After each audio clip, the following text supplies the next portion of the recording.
Hey everybody. I apologize that I have not given a lot more information about where we're going. I meant to put out a video like this last week because I know a lot of you were kind of in this area, but time kind of got away from me, and so here we are this week. But I think we're still in pretty good shape in most cases.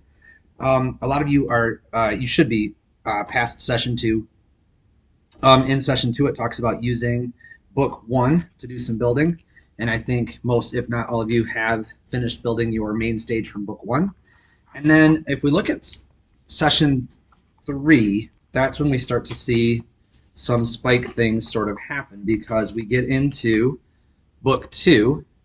And the first part of it is just building that kind of scaffolding part of it. But the second part is about attaching motors and things. And I talked about how you have two spike kits, but you only need to sort one of them, the spike kits being our Spike Essentials robot parts.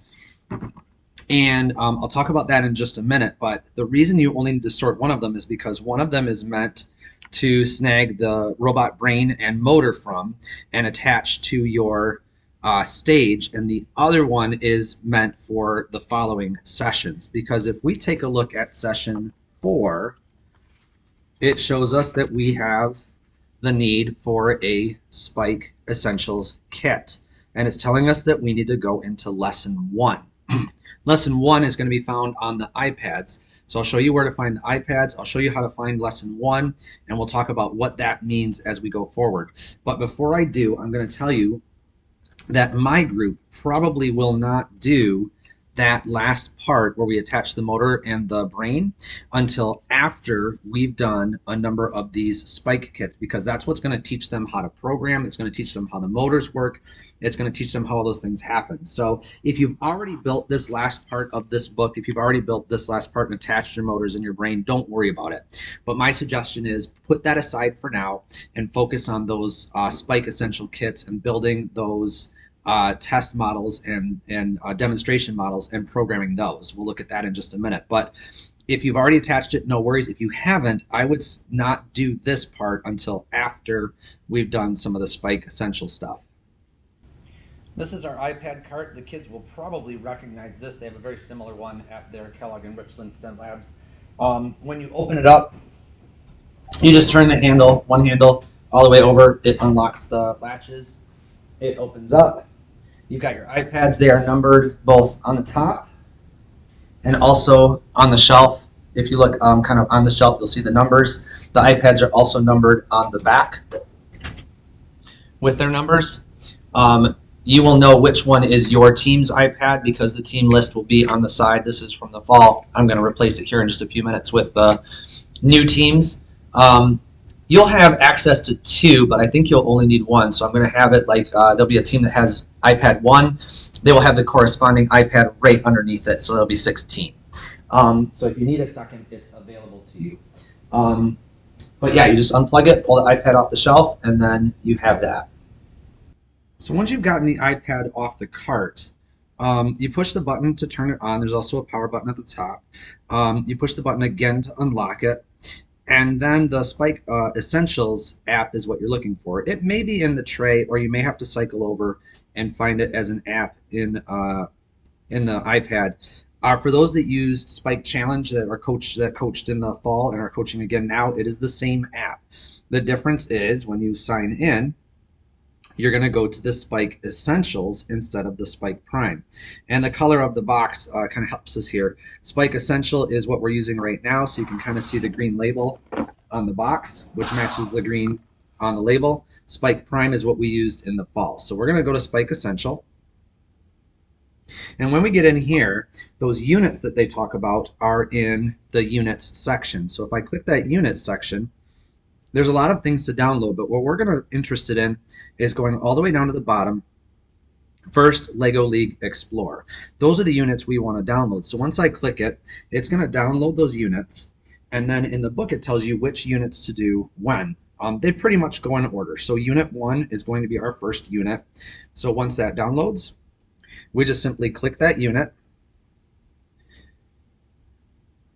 Unit 1, 2, and 3. So we go into that lesson 1. It's going to give us a little bit of background, a little video. Turn that volume up, let the kids watch that and listen to it. After you've watched the video, apparently, it's going to start to give you some build directions. Each of these directions, again, letting the kids take turns building all of these things, but it's just like regular build directions where you've got your pieces, you've got your step by step. After you've built your equipment, you hit that next button.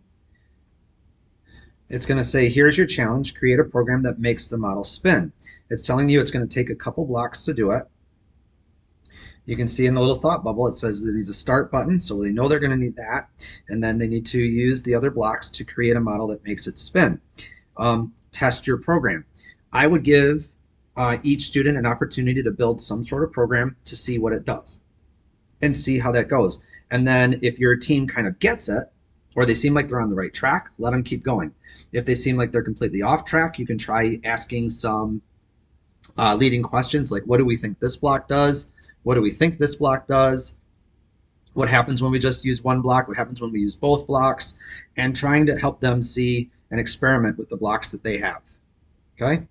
After that, you have the opportunity to build your own program. I would give each student an opportunity to test their program at least once, twice if time allows, but usually just once around the group, and each one gets to try something and see what happens. And that's how I usually do my test builds. Which brings me back to why two kits? Well, one kit you're going to use the motor and the brain and the sensors from to add to your build for bag 3, which is going to make that kit incomplete, which is going to make it so it doesn't have those items. And then you have one kit, and remember I said you need to keep this kit intact because we reuse it each year. This kit is only used to build those units that are on the iPad, that unit 1 or that lesson 1, lesson 2, lesson 3 that are just built using these. They're not built using any of the Legos in the Explorer set that we got. They're not built using any other Legos. They're just built using Legos from this kit. And that's what we will build. Like if you coach again next year in Explorer, you will use the kit and you will build those exact same 3 Lego models and test those same things. But that's where the kids are learning programming. That's where the kids are learning what those motors and sensors do. So you have one kit where you're not going to take the motor and the brain out of it to build anything except those 3 lessons from the iPad. And then the other kit, you're going to steal the motor and the sensors and the brain from to add to your model. The rest of the kit though should stay intact, and realistically, we should be able to put the motor and everything back in it, and it should be a complete kit then as well. So we do try to keep these kits separate from the Legos. The only exception to that is that brain and motors that you're going to add just to this model to be able to use it.